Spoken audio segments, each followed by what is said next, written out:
Hello friend, बहुत बहुत स्वागत है आपका हमारे YouTube चैनल पर। मैं विक्रम सिंह आपका बहुत बहुत स्वागत करता हूं और एक बार फिर आपके लिए एक बेस्ट टॉपिक लेके आया हूं जिसकी प्रॉब्लम काफ़ी टेक्नीशियन को आती है। काफ़ी टेक्नीशियन हमारे पास ऐसे भी कॉल करते हैं सपोर्ट के लिए, हम सपोर्ट भी देते हैं और वैसे हमारे स्टूडेंट के लिए फुल सपोर्ट रहता है। तो काफ़ी बार ऐसी प्रॉब्लम आती है जो कि एक नॉर्मल सेक्शन की होती है, जैसे कि थर्मिस्टर सेक्शन बोलते हैं हम, जिन्हें सेंसर कहा जाता है। इंडोर पीसीबी में, इंडोर यूनिट के अंदर आपको पता है सेंसर लगे होते हैं, जहाँ किसी में एक, किसी में दो, तो किसी में 3 सेंसर भी आते हैं। कुछ ऐसी पीसीबी आती है जिनमें 3 सेंसर लगे होते हैं। काफ़ी जनों को नहीं पता होता 3 सेंसर किसके लिए, 2 सेंसर किसके लिए, कौन सा सेंसर क्या काम करता है, ये नहीं पता होता है। तो ये वीडियो अगर आपको नहीं पता है कि एसी का सेंसर कैसे काम करता है, अगर आपका एसी प्रॉपर कूलिंग नहीं कर रहा है तो कैसे पता करें कि ये सेंसर की दिक्कत है, आपका एसी प्रॉपर लोडिंग पे नहीं कार्य कर रहा है, हर चीज़ इस वीडियो में आपको देखने को मिलेगी। और सेंसर से आने वाले जो प्रॉब्लम से क्या क्या दिक्कत हो सकती है एसी में, उसके बारे में हम इस वीडियो में बात करेंगे। और अंत तक वीडियो में बने रहिएगा ताकि टॉपिक मिस ना हो, ठीक है। और अगर आपने चैनल सब्सक्राइब नहीं किया है तो वो भी चैनल सब्सक्राइब कर लीजिए और वीडियो लाइक कीजिए, शेयर कीजिए, कमेंट कीजिए। और वीडियो कैसा लगा अंत में कमेंट करके ज़रूर बताइएगा। और आज आपके लिए जो थर्मिस्टर यानी सेंसर सेक्शन के बारे में लेकर आया हूँ, तो प्रॉपर पहले आपको मैं सेंसर की जानकारी देना चाहूँगा। सेंसर क्या होते हैं? सेंसर तो हमने खूब सुने, ऑप्टिकल सेंसर हो गया, लेज़र सेंसर हो गया, लाइट सेंसर हो गया, काफ़ी टाइप के सेंसर होते हैं। लेकिन जो चीज़ किसी फील्ड को डिटेक्ट करती है हम उन्हें सेंसर के रूप में काउंट करते हैं। ऐसे ही एसी की इंडोर यूनिट में, वैसे तो आउटडोर में भी आता है क्योंकि जो इन्वर्टर एसी होता है उसके इंडोर में भी सेंसर लगे होते हैं और आउटडोर पीसीबी में भी सेंसर लगे होते हैं। अगर आपको कभी पीसीबी हमारे यहाँ रिपेयरिंग में भेजनी हो तो कृपया साथ में इंडोर और आउटडोर के सेंसर जरूर भेजें ताकि प्रॉपर रिपेयरिंग करके ही आपको रिटर्न पीसीबी आ सके। तो फिलहाल हम अभी सेंसर के बारे में बात कर रहे हैं, जो छोटा सा काम है आप खुद रिपेयर कर सकते हैं। तो सेंसर पहली बात क्या होता क्या है, तो जैसे मैंने बताया कि सेंसर किसी फील्ड को एज ए डिटेक्ट करने का काम करता है। अब यूनिट, जो इंडोर यूनिट में सेंसर लगते हैं उसमें आपको कभी 1 तो 2 कभी 3 सेंसर भी देखने को मिलेंगे। कभी कभी एक सिंगल सेंसर लगा होता है तो उसमें केवल रूम सेंसर का उपयोग किया जाता है। कभी कभी 2 सेंसर होते हैं तो उनमें एक रूम सेंसर होता है, एक कॉइल सेंसर होता है। कॉइल सेंसर को, रूम सेंसर को हम रूम सेंसर भी कहते हैं। और जो कॉइल सेंसर होता है उसे वेपरेटर कॉइल सेंसर, या हम फ्रीजर सेंसर, या हम उसे पाइप सेंसर के नाम से भी जानते हैं। कुछ पीसीबीओ में आप देखते हैं कि 3 सेंसर आते हैं। एक होता है रूम सेंसर जो हमारा एयर सेंसर भी कहलाता है। दूसरा हमारा होता है उसमें सक्शन एंड डिस्चार्ज का, जो कि दोनों पाइप के ऊपर इनपुट एंड आउटपुट पे लगा होता है। तो 3 सेंसर भी आते हैं। जिनको नहीं पता है उनके लिए अब ये शायद वीडियो बहुत काम का होने वाला है। तो आपको अभी सेंसर के बारे में मैं बताऊंगा कि सेंसर कौन सा किस काम आता है, फिर उसके सेक्शन को कैसे काम करता है, वो सारा सब कुछ आपको इस वीडियो में मिलेगा। बने रहिएगा हमारे साथ इस वीडियो में अंत तक।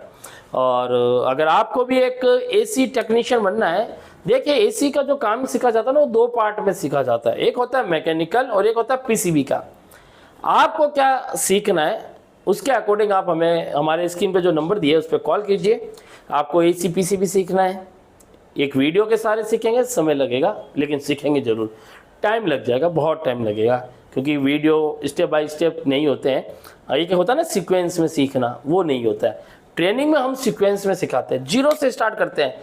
आपको बोर्ड के कंपोनेंट के बारे में नहीं पता, हम सिखाएंगे आपको प्रॉपर। अगर आपको सिर्फ आप एक मैकेनिकल भी है, जो मेरे मैकेनिकल भाई अगर ये वीडियो देख रहे हो और आपका दिल है कि आप भी एक एसी पीसीबी रिपेयरिंग टेक्नीशियन बनना चाहते हैं, इंजीनियर बनना चाहते हैं, तो आप चिंता मत कीजिए, आप आइए हमारे इंस्टीट्यूट। हम आपको शुरू से सिखाएंगे, कंपोनेंट से, register, capacitor, diode, transistor, MOSFET, IGBT, IC, crystal, fuse, thermistor, total type का जो कंपोनेंट है ये क्या काम करते हैं, कैसे पहचानते हैं, खराब है तो मैं कैसे इसको पता करूं खराब है, ओके है, ये वो सारा उसका टोटल जीरो से लेके एडवांस चिप लेवल तक का कि कंट्रोलर को कैसे रीड करते हैं, ये सारा सब कुछ आपको यहाँ ट्रेनिंग में प्रॉपर मिलेगा। आप आइए, डेमो क्लास लीजिए, बैठिए, चलती क्लास में बैठिए, स्टूडेंट से फीडबैक लीजिए, नंबर लेके जाइए, उनसे फीडबैक लीजिए, उनसे पूछिए कि कैसा सिखाया जाता है, फिर एडमिशन लीजिए। आपके पास कोई बोर्ड हो जो नहीं बन पा रहा है, आप हमारे पास लाइए, हम आपको बना कर देंगे। प्रॉपर ट्रेनिंग देते हैं। अगर आप ट्रेनिंग नहीं ले सकते तो वीडियो के सारे सीखते रहिए, समय लगेगा लेकिन सीख लेंगे। और जल्दी सीख कर जल्दी कमाना चाहते हैं तो ट्रेनिंग के लिए आप हमारे इंस्टीट्यूट उत्तम नगर दिल्ली ब्रांच आ सकते हैं। स्क्रीन पे नंबर है, कॉल कीजिए। टोटल जितने टाइप के जो कोर्स है, आपको जो कोर्स करना है, AC, fridge, washing machine, microwave, BLDC, fan, electronic जो कांटे आते हैं उनका भी कोर्स हमने शुरू कर दिया, इलेक्ट्रॉनिक वेइंग मशीन का। इसके अलावा प्रिंटर का चिप लेवल का काम है, एलसीडी एलईडी टीवी का काम है, टोटल टाइप के इलेक्ट्रॉनिक के जो हमारे कोर्स होते हैं वो कराए जाते हैं। तो आप उनसे रिलेटेड कॉल करके कोर्स से रिलेटेड इंफॉर्मेशन ले सकते हैं। ठीक है फ्रेंड, ये तो आपके लिए जानकारी थी। अब जानकारी मैं आपको सेंसर के बारे में देता हूँ। एसी इंडोर यूनिट में जो हमारे रूम सेंसर हम जिसे कहते हैं कि भाई रूम सेंसर जो कहलाता है, रूम सेंसर को एड सेंसर के नाम से भी कहते हैं, एड सेंसर के नाम से भी जानते हैं। ठीक है, अब रूम सेंसर और एड सेंसर का काम क्या होता है पहले उससे सीखिए। जो रूम सेंसर यानी जो एड सेंसर होता है, ज़्यादातर हम उसे रूम सेंसर के नाम से ही लेते हैं। तो रूम सेंसर क्या करता है कि जो हमारी वेपरेटर कॉइल होती है, कूलिंग कॉइल होती है, उसके पीछे जो फैन होता है वो क्या करता है कि हवा को शक करता है, खींचता है, अपनी तरफ खींचता है। जब वो हवा को खींचता है तो हवा रूम के अंदर जिस टेम्परेचर पे है उस टेम्परेचर के अकॉर्डिंग जब वो सेंसर से टकराती है, आती रहती है, टकराती रहती है, तो सेंसर का जो टेम्परेचर होता है वो बदलता है। टेम्परेचर बदलता है तो उसका रेजिस्टेंस बदलता है, रेजिस्टेंस बदलता है तो उसके अंदर जो वोल्टेज चल रहे हैं वो बदल जाते हैं। वोल्टेज बदलकर एमसी को जाते रहते हैं, एमसी डिटेक्ट करता है कि कितने वोल्टेज आ रहे हैं। उसके अकॉर्डिंग वो क्या करता है कि जो हमारी आउटडोर पीसीबी है उसे सिग्नल उसके अकॉर्डिंग देता है कि कंप्रेसर इस स्पीड पे चलाना है इन्वर्टर में, और जो नॉन इन्वर्टर है उनमें वो पावर रिले को बार बार ऑन ऑफ करता है जिससे कंप्रेसर ऑन ऑफ होता है। तो रूम सेंसर बहुत ज़रूरी होता है अपनी सही पोजीशन पे होना। आपको मैं बता दूं रूम सेंसर से एरर क्या आता है। आपने काफ़ी बार देखा होगा कि कुछ पीसीबीओ में E1, E2, H1, H2 या C1, C2 जो भी अलग अलग आते हैं, क्योंकि हर कंपनी अलग अलग एक बनाने का काम करती है। कुछ कंपनियों में ये एक समान आते हैं, ज़्यादातर में अलग अलग आता है। तो हमें वो गूगल पे चेक करना चाहिए किसका एरर है एसी का। जब रूम सेंसर एरर की बारी आती है तो हमें रूम सेंसर चेंज करना होता है, लेकिन रूम सेंसर केवल लगाने से काम नहीं बनता है। अगर आपको प्रॉपर कूलिंग चाहिए तो हमेशा सेंसर को वैल्यू के अकॉर्डिंग लगाना चाहिए। सेंसर की वैल्यू कैसे पता करते हैं ये आपको मैं बाद में बताऊंगा, अभी फ़िलहाल रूम सेंसर के बारे में बात करेंगे। तो रूम सेंसर क्या करता है, एयर डिटेक्ट करता है, एयर का जो टेम्परेचर उसे पता करता है और एमसी को देता है। अब एमसी क्या करेगा, उस सेंसर के अंदर जब रेजिस्टेंस बदलेगा तो वोल्टेज के अकॉर्डिंग जब बदलाव होगा उसी के अकॉर्डिंग वो रिले को ऑन ऑफ करेगा। काफ़ी बार क्या होता है कि रूम सेंसर का जो रेजिस्टेंस है वो पहले ही बदल जाता है। इससे क्या होता है कि कंप्रेसर को जो चलाना है, जैसे उसको कितना स्पीड पे चलाना है, अनलोडिंग मतलब क्या लोडिंग प्रॉपर चलाना है या कम लोड पे चलाना है, या उसको बार बार नॉन इन्वर्टर को ऑन ऑफ करना है जो हमारी रिले होती है उसको। तो इसमें क्या होता है कि सेंसर की रेजिस्टेंस बदली तो आपकी कूलिंग पे इफेक्ट 100% आता है। आपने रूम सेंसर अगर प्रॉपर सही वैल्यू का है, सही लगाया है तो प्रॉपर आपका वो सही काम करेगा। अब रूम सेंसर क्या होता है, काफ़ी बार जो हमारी कॉइल की जो इंडोर कॉइल की जो फिंच होती है उनसे टकराया होता है। तो फिंच की जो कूलिंग होती है वो पहले ही जो सरफेस होता है उसका फिंच का वो ठंडा होता है। सेंसर रूम सेंसर क्या करता है, उससे टकरा जाता है। अब टकराया हुआ होता रहता है, ये कूलिंग पास करता है। कूलिंग पास करने पर उसे ये लगता है कि रूम में कूलिंग जल्दी हो गई है, क्योंकि उसे तो सिर्फ कूलिंग चाहिए या जो हीटिंग है वो चाहिए। तो जो भी चीज़ उसे टकराती है वो उसी का अकॉर्डिंग अपने रेजिस्टेंस में बदलाव करता है और फीडबैक एमसी को देता है। अब वो अगर मान लीजिए फिन से टकरा रखा है, कॉइल से टकरा रखा है हमारी, तो जल्दी ठंडा होगा। इससे क्या होता है कि एमसी को पता चल जाता है कि कूलिंग हो चुकी है, उसे यही लगता है कूलिंग हो चुकी है, तो वो कंप्रेसर क्या होता है स्लो कर देता है या पूरा ही बंद कर देता है, जैसे नॉन इन्वर्टर में करता है। तो ये कूलिंग नहीं कर पाएगा रूम में आपको। ऐसी कंडीशन में क्या कीजिए कि ऐसा कभी अगर आपके पास मौका आता है, आपको लगता है कि यार कूलिंग नहीं कर पा रहा है, आप रूम सेंसर को लेकर गर्म पानी में या तो डिप करके देखिए। कंप्रेसर इन्वर्टर में जो लोड लेगा प्रॉपर तेज स्पीड में चलेगा, तो आपको पता चल जाएगा कि प्रॉपर सही कार्य कर रहा है। और ये रूम सेंसर की दिक्कत थी, तो उसकी पोजीशन को बदलिए। पोजीशन बदलने पे भी अगर काम सही नहीं होता है तो कूलिंग कॉइल को पहले तो हमें धोना भी ज़रूरी होता है, क्लीन करना ज़रूरी होता है, उसकी वजह से भी ये थोड़ी प्रॉब्लम आती है कूलिंग में। दूसरा, आप रूम सेंसर पे ब्लैक टैप लगा दीजिए, उससे उसको जो ठंडक है वो कम मिलेगी, तो वो प्रॉपर तरीके से सही कार्य करेगा। काफ़ी हमारे मैकेनिकल भाई ये करते भी हैं, मैंने भी मैकेनिकल काम कर रखा है और काफ़ी लोग ऐसे करते हैं। तो ये प्रॉपर उनके लिए बेस्ट तरीका होता है करने का, चेक करने का तरीका होता है। इसके अलावा बात करते हैं कॉइल सेंसर के बारे में, ठीक है। तो रूम सेंसर का वैसे कैसे पता करता है ना रेजिस्टेंस कि भाई कितने का लगा, ये सब आपको आने वाले वीडियो में आगे मिलेगा। अभी आप फिलहाल इनके बारे में थोड़ा महत्व जानिए। तो पहला है हमारा रूम सेंसर, और दूसरा हम जिसे बोलते हैं ये है हमारा कॉइल सेंसर। कॉइल सेंसर जो होता है हमारा, कॉइल सेंसर को हम वेपरेटर सेंसर भी बोलते हैं, या हम इसे पाइप सेंसर भी बोलते हैं, ठीक है। Pipe sensor, coil sensor, cooling coil sensor या वेपरेटर सेंसर, ये अलग अलग नामों से हम इसको जानते हैं।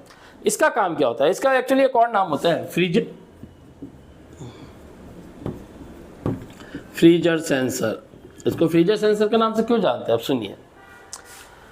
जब एसी ऑन होता है और 2-3 मिनट बाद हमारा कंप्रेसर ऑन होता है, तो कंप्रेसर का काम होता है कि अंदर जो गैस है उसको कॉइल के अंदर घुमाना, पंपिंग करता है। कॉइल के अंदर गैस क्या होती है, गर्म होकर वापस ठंडे का जब वो रूप लेके वापस घूमती है।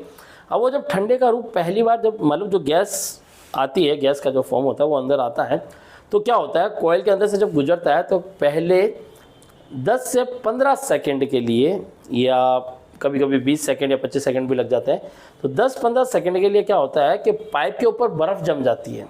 एक नॉर्मल कंडीशन में हो तब भी बर्फ़ जमती है, और जब गैस कम हो तब भी जमती है, लेकिन नॉर्मल में कुछ अलग होता है। तो जब गैस घूमती है ओके कंडीशन में तो वो बर्फ़ जमती है, और जब रोटेशन प्रॉपर एक स्पीड पे आ जाता है तो वो बर्फ़ मेल्ट होकर पानी बन जाती है, और पूरे फिंच के अंदर जो बर्फ़ होती है वो पानी का रूप ले लेती है। और जब हवा शक होती है तो वो बर्फ़ धीरे धीरे मेल्ट होती रहती है और पानी के रूप में हो जाती है, और पानी बाहर डिस्चार्ज हो जाता है, और उससे जो हवा ठंडी होती है वो आपके एग्जिट से या विंडो में साइड में से, या जो हमारा इंडोर यूनिट होता है स्प्लिट, उसमें नीचे की तरफ से आउट होता रहता है। अब मान लीजिए कि गैस नहीं है, तो माइक्रो कंट्रोलर को तो पता नहीं चलेगा कि कंप्रेसर में गैस नहीं है, तो वो तो चलाना ही देगा, वो कहता चलाता रहे। अब इसे चलाते रहने से क्या होगा कि लगातार चलाता रहेगा, कंप्रेसर खाली चल रहा है, कूलिंग होगी नहीं, कोई मतलब नहीं है ना। तो इस चीज़ को डिटेक्ट कैसे करें, क्योंकि हमारे जो नॉर्मल डोमेस्टिक्स एसी आते हैं इनके अंदर प्रेशर स्विच नहीं होते हैं, प्रेशर सेंसर नहीं होते हैं जो गैस के बारे में पता कर सके। लो प्रेशर सेंसर या हाई प्रेशर सेंसर ये नहीं होते हैं, तो ये डिटेक्ट नहीं कर पाते गैस है भी या नहीं भी। तो कॉइल सेंसर जो होता है ना वो पता कर सकता है कि यहाँ तक गैस अभी तक पहुँची या नहीं। तो वो गैस फॉर्म को पता करता है कि अगर कॉइल के ऊपर बर्फ़ जमी है या वो मेल्ट हो गई है तो वो प्रॉपर काम कर रही है या नहीं कर रही है, यानी प्रॉपर उसमें गैस है या नहीं है, खाली हो गया, उसी को डिटेक्ट करता है। अगर गैस नहीं है तो कोई बर्फ़ नहीं जमेगी, तो उसके रेजिस्टेंस में कोई बदलाव ही नहीं होगा, तो एमसीयू को पता चलेगा कि गैस नहीं है, वो बंद कर देगा, एरर दे देगा, या तो कॉइल सेंसर का या गैस का। जब भी कोई इंजीनियर आएगा, फिर जब प्रॉब्लम आ रही है तो इंजीनियर आएगा, वही चेक करके फिर कस्टमर को बोलता है भाई ये दिक्कत है। अब कभी कभी ये होता है कि गैस कम होती है तो बर्फ़ लगातार जमी रहती है, तो लगातार बर्फ़ जमी रहती है ना, तो एक मेल्ट होने में और एक बर्फ़ जमने में जो 1 डिग्री का तापमान का फ़र्क होता है, वही रेजिस्टेंस के अकॉर्डिंग वोल्टेज का फ़र्क एमसी को मिलता है, और एमसी को पता चल जाता है कि गैस प्रॉपर नहीं है। तो ऐसे में काफ़ी बार जब उनको डिटेक्ट हो जाता है तो वो एरर दे देता है कि इसमें गैस नहीं है, या वो एरर देता है leakage found, gas leakage found. काफ़ी बार क्या होता है, कुछ मैकेनिकल काम करते हैं तो पाइप में से कॉइल सेंसर निकाल देते हैं और उसको वापस डालना भूल जाते हैं या टेढ़ा मेढ़ा करके साइड में फंसा देते हैं, कॉइल को प्रॉपर टच नहीं कराते। कॉइल को जब वो प्रॉपर टच नहीं कराते हैं तो कॉइल की कूलिंग का कॉइल सेंसर को पता नहीं चलता। इससे एमसीयू क्या सोचता है कि गैस ख़त्म हो चुकी है, क्योंकि कूलिंग प्रॉपर उसे नहीं मिल पाती, तो उसे पता चलता है कि गैस टोटल इसमें प्रॉपर नहीं है और वो उसका एरर दे देता है। अब बात करते हैं हम तीसरे सेंसर की। और हाँ, एक चीज़ और बताना भूल गया, कॉइल सेंसर का एरर बड़ा लेट आता है। अगर किसी पीसीबी में जैसे एरर आता है, मैं बता देता हूँ, आपका कंप्रेसर ऑन हो गया है और कंप्रेसर ऑन होने के 5 मिनट, 6 मिनट, 10 मिनट बाद एरर आता है, तो आप कुछ मत कीजिए। अगर आप टेक्नीशियन हैं तो कॉइल सेंसर को चेंज कर दीजिए। आपके चेंज करने से 90% चांस बने रहेंगे कि वो पीसीबी ओके डन हो जाए, क्योंकि ऐसे आते हैं हमारे पास काफ़ी फॉल्ट पीसीबी जो बाहर से हमारे पास रिपेयरिंग में आती है, ऐसे में काफ़ी में कॉइल का होता है। तो आप अगर टेक्नीशियन है तो कॉइल सेंसर को चेंज करके देखिए। अब इसके अलावा जिसमें 3 सेंसर आते हैं उसमें क्या होता है कि एक तो रूम का तो होता ही है, बाकी 2 होते हैं। एक तो सक्शन के ऊपर लगा हुआ जो ये पता करे कि कॉइल में गैस प्रॉपर घूम रही है, और एक होती है डिस्चार्ज की तरफ कि हाँ इतने घूमने के बाद ये प्रॉपर शक कर रहा है तो कूलिंग थोड़ी सी ठंडी हो रही है या कम हो रही है, तो डिस्चार्ज से होती हुई निकलती है, तो उसे वो डिटेक्ट करता है दोनों तरफ से, आ रहा जा रहा नहीं हो रहा, कहीं बीच में लीकेज तो नहीं है, वो सारा चीज़ों को डिटेक्ट करता है। तो इसीलिए वो 3 सेंसर दिए होते हैं। अब बोर्ड में सेंसर कितने का लगेगा ये पता करना थोड़ा बेस्ट एक तरीका है मेरे पास। तो वो बेस्ट तरीका मैं आपको जो नेक्स्ट वीडियो आएंगे उस नेक्स्ट वीडियो में प्रॉपर पीसीबी पे जैसा होता है पीसीबी में चेक करते हुए कि कैसे पता करें कि यहाँ कितने का सेंसर लगेगा, इंडोर हो चाहे आउटडोर हो। पहले तो मैं आपको इंडोर के बारे में ही सेंसर का बताऊंगा और उसके बाद जब नेक्स्ट वीडियो बनाऊंगा तो आउटडोर के ऊपर बनाऊंगा कि आउटडोर में कैसे पता करें कि कितने का सेंसर लगना है। तो इंडोर में कितने का सेंसर लगाना होता है, कैसे पता करें कि भाई इतने का लगेगा। जब आप प्रॉपर सही सेंसर लगाएंगे तो गारंटेड आपका एसीबी प्रॉपर कार्य करेगा, कूलिंग प्रॉपर होगी। वैल्यू में डिफेक्ट होगा तो कूलिंग में भी डिफेक्ट आएगा। काफ़ी बार आपको ऐसे कॉल भी आते हैं कंप्रेसर एक बार ऑन हो गया है दोबारा ऑन नहीं हो पा रहा है, तो ऐसे में भी सेंसर की ही दिक्कत होती है। 15-15 मिनट 20-20 मिनट कंप्रेसर ऑन नहीं होता, तो ऐसे में रूम सेंसर को पहले चेंज करना चाहिए या वैल्यू को घटाना या बढ़ाना चाहिए, इससे आपका कंप्रेसर प्रॉपरली काम करेगा। तो फ्रेंड ये तो था सेंसर के बारे में जो कि मैंने आपको समझाया है, ठीक है। अब इस वीडियो में तो इतना ही, मैं आपसे मिलूंगा नेक्स्ट वीडियो में एक नए टॉपिक के साथ, और नया टॉपिक आपके लिए यही होगा कि सेंसर की वैल्यू कैसे पता करें। तो नेक्स्ट वीडियो के इंतजार में रहिएगा, बहुत जल्दी आपके लिए नेक्स्ट वीडियो में ला रहा हूं जिसमें आप पता कर सके कि बोर्ड में कितने का रजिस्टर जो हमारा सेंसर है वो लगाना है और ये कैसे पता करते हैं कि कितने का सेंसर लगेगा। तो बने रहिएगा हमारे चैनल के साथ। इस वीडियो में इतना ही, अभी के लिए धन्यवाद। मिलता हूँ आपसे नेक्स्ट वीडियो में। Thank you so much.